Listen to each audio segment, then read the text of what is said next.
and worship you, now you are winning, Lord. You died for my sin, and you saved me from sin. You have brought us to life, you brought us to life. Shalom, shalom. Bien-aimés, bonjour. Vous êtes bénis dans le nom souverain de Jésus-Christ. Je suis l'apôtre Joshua, visionnaire du Life Transform Ministry, situé dans la ville de Bafoussam. Vous regardez Benga TV. Vous êtes scotché sur l'émission de santé et spiritualité, sous le thème atmosphère de miracle. Par la grâce de Dieu, aujourd'hui, nous allons parler de quelque chose de très important pour libérer certains doutes que tu as dans le cœur et établir certaines réalités dans ton cœur. Et le Seigneur va nous éclairer par la puissance de sa parole. Aujourd'hui, il y a tellement de confusion dans notre société et le peuple de Dieu est tellement victime à cause de cette confusion-là. Bien-aimés, le fait que nous soyons enfants de Dieu et que nous sommes des êtres spirituels n'annule pas le fait que nous considérons des choses physiques. Alléluia. Donc la vie physique et la vie spirituelle, toutes les deux marchent ensemble. Si Dieu a trouvé bon que l'homme soit dans un corps, ça veut dire que le physique et le spirituel marchent ensemble. Parce que l'homme dont on parle n'est pas la chair qu'on voit, mais c'est celui qui est à l'intérieur de cette chair. Ça veut dire que l'homme est fait en deux phases, la phase physique, qui est la phase charnelle, et la phase spirituelle, qui est la phase invisible. Alléluia. Donc ce matin, avant de t'éclaircir dans certaines choses, nous allons partager la parole de Dieu pour avoir plus d'assurance. Nous ouvrons nos Bibles dans Jacques chapitre 5 à partir du verset 13. Là, il est écrit: quelqu'un parmi vous est-il dans la souffrance? Qu'il prie. Quelqu'un est-il dans la joie? Qu'il chante des cantiques. Quelqu'un parmi vous est-il malade? Qu'il appelle les anciens de l'église et que les anciens prient pour lui en l'oignant d'huile au nom du Seigneur. Alléluia. L'apôtre Jacques est en train de parler dans son épître du chapitre 5.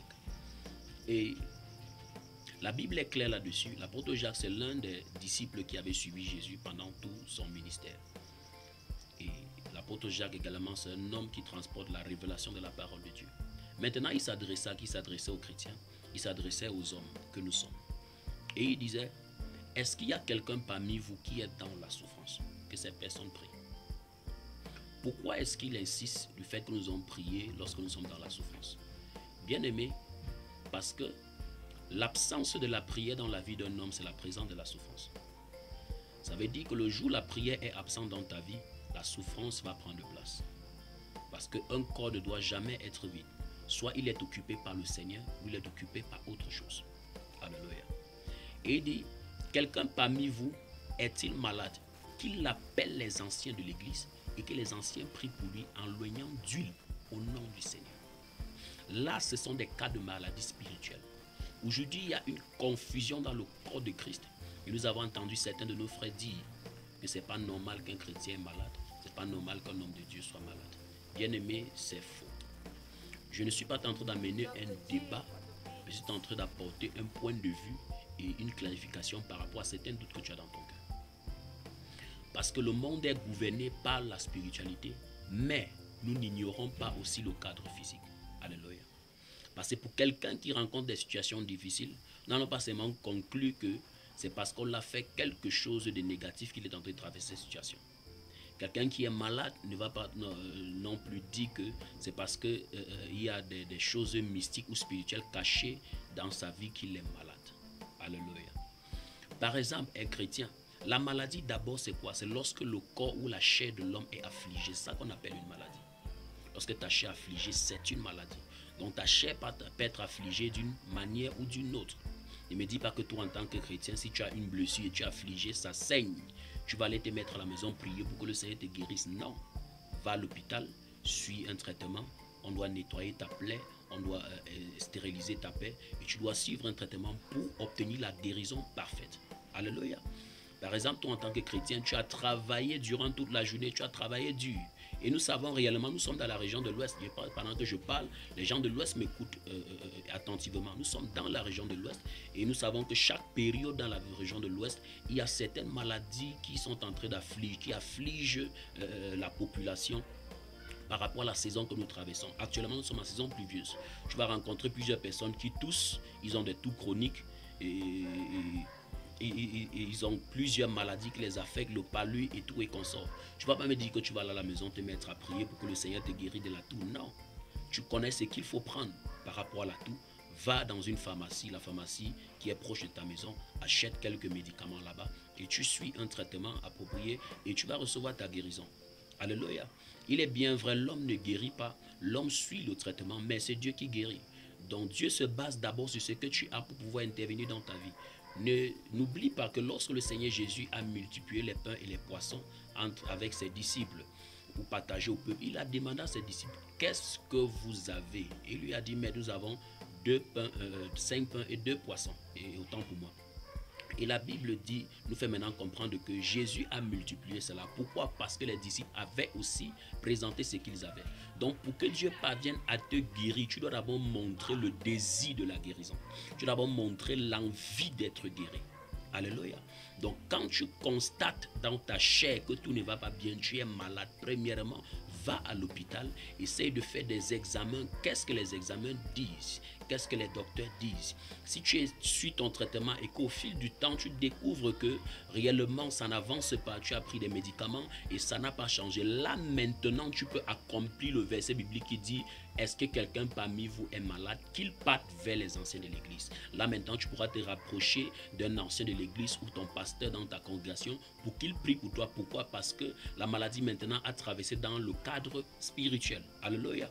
Dieu également guérit les cadres, les maladies physiques, mais nous ne devons pas passer notre vie ou notre temps à importuner le Seigneur par rapport à certaines choses que le paracétamol ou l'efferalgan pourra traiter. Alléluia. Dieu est tellement occupé pour des choses importantes que de révéler des choses qui n'ont pas de sens. Donc toi, en tant que chrétien, la seule chose qui pourra te donner la capacité de pouvoir vaincre dans certains aspects de ta vie, c'est l'intelligence que tu auras acquérie par rapport à la parole de Dieu. L'intelligence que tu as eue, mets-le en pratique et que tu sois organisé dans ta santé. Par exemple, regarde autour de toi dans ta maison, tu vas constater qu'à chaque fois, tes enfants ont des plaies au corps. À chaque fois, tes enfants ont la dâtre sur la tête. À chaque fois, tes enfants ont la teigne au corps et toutes ces choses et consorts. Qu'est-ce qui cause cette chose? Est-ce que tu veilles sur l'hygiène de tes enfants? Normalement, est-ce que tu veilles sur les nutritions? Il y a des enfants qui sont allergiques à certains aliments. Quand tu constates qu'il est allergique à certains aliments, qu'est-ce que tu fais? Tu supprimes ces choses de sa vie. Tu ne lui donnes plus ces choses. Pourquoi? Ça va affecter sa santé négativement. Ça va affecter sa santé négativement. Alléluia. Essaye de vérifier l'hygiène de l'enfant. Est-ce que l'enfant s'est lavé avant de dormir? Comment est-ce que l'enfant s'est lavé? Est-ce que l'eau que j'utilise pour laver l'enfant, est-ce que réellement c'est propre? Il y a des personnes qui sont allergiques à la saleté. Ils sont allergiques aux différents types d'eau. Alléluia.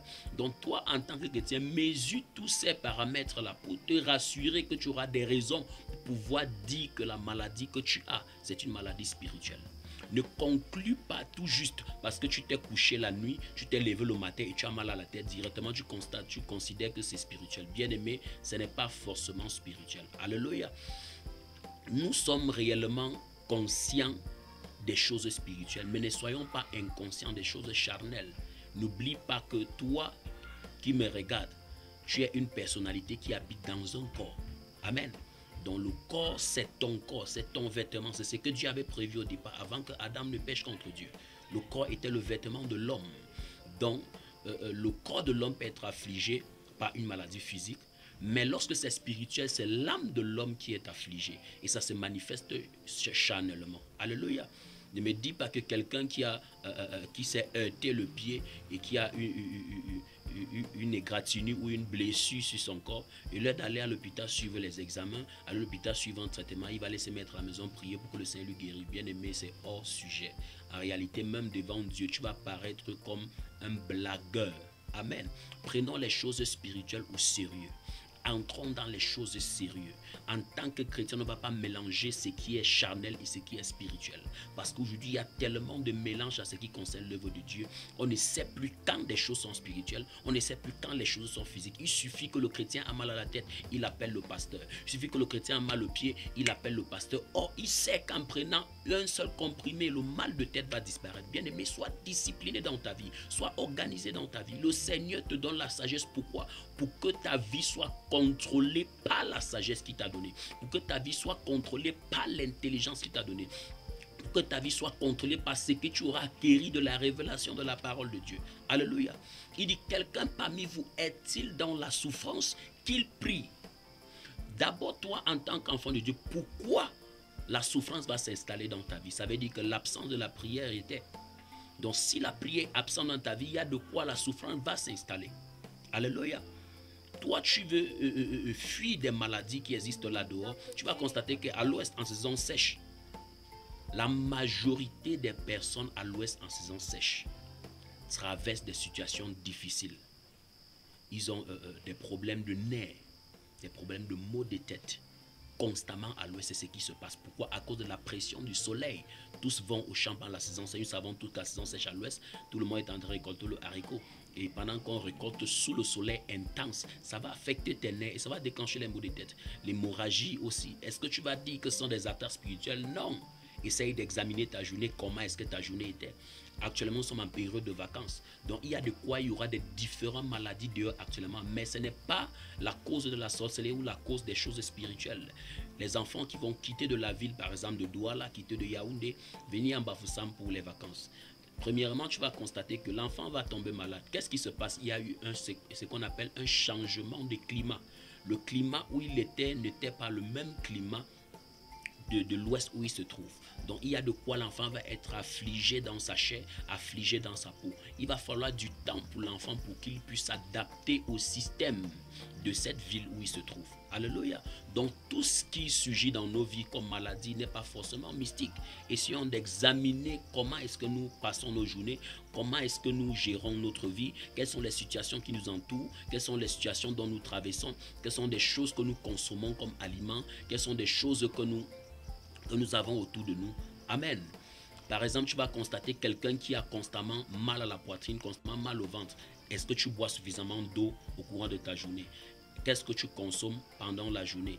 Il y a des aliments que normalement tu ne dois pas consommer, mais tu n'es pas au courant de ces choses. Va à l'hôpital, fais un examen, fais ce qu'on appelle un medical check-up. Vérifie ton organisme. Est-ce que ton organisme est approprié pour consommer tel ou tel aliment? Si tel n'est pas le cas, alors c'est pas toi de ces choses-là. À peine tu as fait une distance peut-être de 50 mètres, tu es épuisé, tu es fatigué, tu es essoufflé. Bien-aimé, essaye de contrôler ce que tu consommes. Consomme certaines choses qui vont renforcer ton organisme, renforcer ton homme intérieur. Alléluia. Mais par la grâce de Dieu ce matin, nous n'allons pas quitter cet endroit sans toutefois prier pour vous. Parce que nous savons que peu importe les situations que vous traversez actuellement, vous êtes convaincu que soit ça a été causé par des aliments que vous consommez, par des choses qui vous entourent. Certaines sont venues spirituellement pendant que tu dormais. Peut-être un sorcier t'a affligé à cause des rancunes, de certaines choses que vous avez eu à traiter par le passé. Mais le Seigneur Jésus-Christ apporte une bonne nouvelle dans ta vie ce matin. Le Seigneur apporte la guérison totale dans ta vie ce matin. Bien-aimé, tu ne vas pas quitter ce matin avec cette maladie. Tu vas quitter étant définitivement guéri au nom de Jésus-Christ. Donc actuellement, peu importe où tu sens mal, pose juste ta main à l'endroit exact où tu ressens cette douleur. Par la grâce de Dieu, tu seras guéri. Mais je t'encourage, après cette prière, retourne à l'hôpital, fais ton examen. Retourne à l'hôpital, vérifier. Alléluia. Et le Seigneur va te guérir. Pose la main où tu sens, moi je vais prier pour toi. Seigneur Jésus, je déclare et je décrète au nom de Jésus-Christ. Je commande dans la vie de ton peuple qui est scotché ce matin. Je déclare et je décrète parce qu'ils se sont confiés en toi et ils ont cru que tu es celui qui guérit. Alors je commande toute maladie, toute affliction dans leur corps, que ce soit physique ou spirituel, que ce soit mental. Je déclare, ils sont restaurés au nom de Jésus. Je commande la guérison instantanée au nom de Jésus. Je commande tout corps étranger dans ta vie, perds le contrôle au nom de Jésus. Reçois la guérison en abondance. Reçois la restauration dans ta chair. Reçois la restauration dans ta chair au nom puissant de Jésus. Toi qui as les mal d'articulation, je déclare, tes os sont renforcés au nom de Jésus. Toi qui m'écoutes ce matin, tu as mal depuis des années, peu importe ce que tu as pris comme médicament, la douleur est rebelle. Je déclare toute douleur rebelle dans ton corps, libère au nom de Jésus. Ça libère au nom de Jésus. Ça libère au nom de Jésus. Que quelqu'un dit Amen à haute voix. Merci, tu es béni au nom de Jésus-Christ. Merci Seigneur parce que tu guéris ton peuple. Au nom souverain de Jésus-Christ de Nazareth. Amen. J'attends ton témoignage parce que le Seigneur vient de te visiter, le Seigneur vient de te guérir. Alors, aie l'assurance et la foi que le Seigneur t'a définitivement guéri. Alléluia. Et ne sois pas déconnecté à nos différents programmes parce que demain matin, à la même heure, nous serons toujours sur cette antenne de Benga TV. Alléluia. Sur le thème santé et spiritualité, atmosphère des miracles. Le Seigneur va te guérir. Je suis l'apôtre Joshua, le visionnaire de Life Transform Ministry. Shalom, que le Seigneur vous bénisse. Just wanna worship you, Lord. Now you are winning, Lord. You died for my sin.